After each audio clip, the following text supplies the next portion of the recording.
உங்கள் வாழ்க்கையில் இல்லை முடியாது என்று சொன்னதை சேலஞ்சா எடுத்து ஜெயிச்சு காட்ட உங்களால முடியுங்க. கனிகா டெக்ரிவால்னு சொல்லி ஒரு அருமையான ஒரு நபரை பத்தி நான் ஒரு செய்தியை பார்த்தேன்.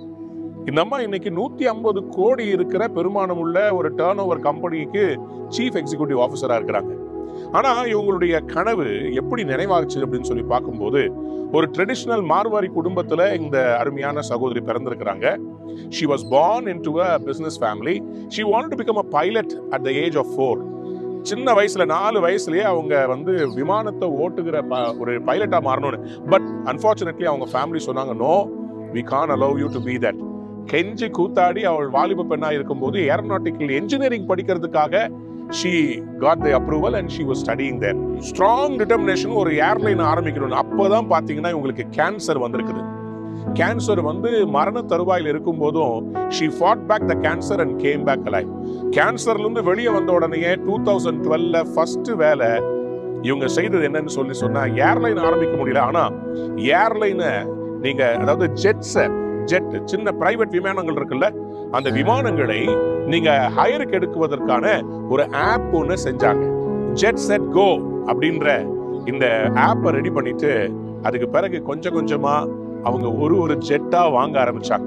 இன்னைக்கு currently I think she owns around 10 private jets which she rents out. அநேக பெரிய பெரிய அரசியல்வாதிகளும் பிசினஸ்மெனும் they are renting out from this girl who wanted to become a pilot. Pilot தான் ஆக முடியல, ஆனா பிளேனுக்கு ஓனரா மாறிட்டாங்க. பாத்தீங்களா? உங்களுடைய வாழ்க்கையில கூட சில கனவுகள் நிறைவேறவில்லை என்று அந்த ஃபைலை தூக்கி பர்ணமர போட்டுறாதீங்க. அதை வேற விதமா நீங்க ஜெயிக்க முடியும், அதை நீங்க ரன் பண்ண முடியும். ஒருவேளை நீங்க சாஃப்ட்வேர் ப்ரோக்ராமரா மாறாம இருக்கிறீங்களா, ஆனா ஒரு சாஃப்ட்வேர் கம்பெனி நடத்த முடியும். டாக்டர் ஆகாம இருந்திருக்கலாம், ஆனா நீங்க ஒரு ஹாஸ்பிட்டலை ஆரம்பிக்க முடியும். நீங்க எதையெல்லாம் நீங்கள் விட்டீங்களோ அதை உங்களால கண்டிப்பா வேறு விதமா சாதிக்க முடியுங்க. ஏன்னா கடவுள் உங்களுக்கு என்று நியமித்ததை உங்கள் மூலமா தான் செய்து முடிப்பார். எப்படி இந்த கனிகா அவங்களுடைய லைஃப்ல தோல்வியை ஏற்றுக்கொள்ளாமல், அது கேன்சரா இருந்தாலும் சரி, தன் குடும்பத்தினருடைய ஒத்துழையாமையா இருந்தாலும் சரி, she fought back and she is a successful entrepreneur today. You also have to fight back. You have to put up a fight. இல்ல, இந்த நோவை நான் எடுத்துக்கொள்ள மாட்டேன், நான் ஜெயித்து தான் காண்பிப்பேன், என் வாழ்க்கை ஒரு வீண் இல்லைன்னு சொல்லி போராடி ஜெயிங்க. ஏன்னா கடவுள் உங்களுக்கு கிரேட்னஸ் வச்சிருக்கிறார். Ruth 4:11 says like this, may you prosper in Ephrathah and be famous in Bethlehem. நீ எப்ராத்தாவிலே பாக்கியவானாய் இருந்து பெத்லெஹேமிலே புகழ் பெற்றிருக்க கடவாய். You are going to be famous. God says, I am going to make you famous. நீங்கள் எடுத்த அந்த தொழில் ஃபேமஸ் ஆ போகுது. நீங்க வச்சிருக்கிற அந்த ஐடியாவை ஆண்டவர் மல்டிப்ளை பண்ண போறாரு. ஜஸ்ட் இமேஜினுங்க, ஃபேஸ்புக்ன்றது என்னதுங்க? 2 பேர் பேசுறத மாடரேட் பண்ற ஒரு தளம். அவங்க எதுவும் ப்ரொடியூஸ் பண்ணவே இல்லை.